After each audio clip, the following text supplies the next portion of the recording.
Long ago, in the land of shadows, lived the Shadow Witch, the one beautiful and loving creature in that grim land of evil fairies. One day, her brother, the evil wizard, learned that she had used her magic to aid his enemies, Prince Radiance and his bride, Princess White Flame. To repay her for this betrayal, the wizard imprisoned the Shadow Witch deep in his cave of darkness, where her magic had no power.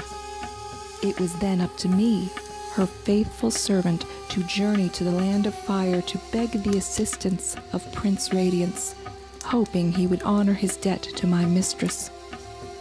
But as fate would have it, it was another prince, Prince Ember, who was destined to save her. I arrived that summer evening to find the kind and noble prince walking alone in his garden.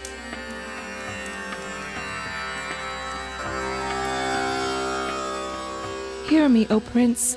I am Creeping Shadow. I come not to bring evil, but to beseech aid for my mistress, the Shadow Witch, who is now in bitter trouble. Arise, Creeping Shadow, and speak without fear. Your mistress is indeed a friend to all who live in the land of fire. Tell me quickly, what is this trouble that has befallen her? I began my tale, and as I spoke, Prince Ember listened to my story with the keenest attention, hearing me through to the last word.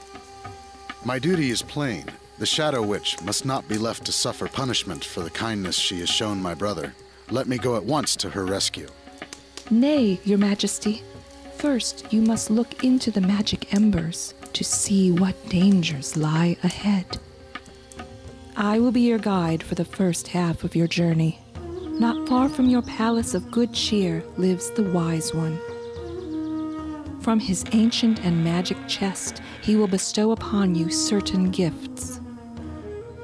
The first of these gifts is the Sword of Fire. In every danger and over every obstacle save one, it will be victorious. And for that other? Charcoal. Charcoal? Guard it with care. When escape for yourself and for the Shadow Witch seems impossible, take it out and cast it boldly into the midst of the danger that threatens you, and by its good spell, your way to safety will be made clear. I will then guide you to the great gray elf of the borderland. He will set his elves to weaving a marvelous cloak of ash to conceal you from your enemies. The rest of the journey is yours alone. You will travel across the great plain of ash where the giant curling smoke rises, where the crafty ash goblin lurks, and where the boisterous wind in the chimney swoops down from out the chimney mouth. These allies of the wizard will be vigilant in their watch for you as you travel through their land, and will destroy you given the chance, as will the imps who guard the cave of darkness.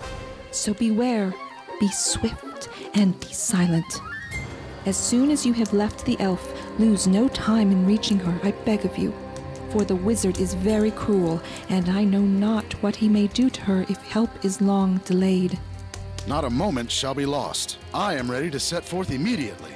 Come then, the Wise One awaits. As we set off on the first leg of our journey, my mistress, the Shadow Witch, wept in the darkness of her prison. The longing to escape became so great that she could hardly endure it. But with each passing moment, her hope of freedom became less and less. Time was running out.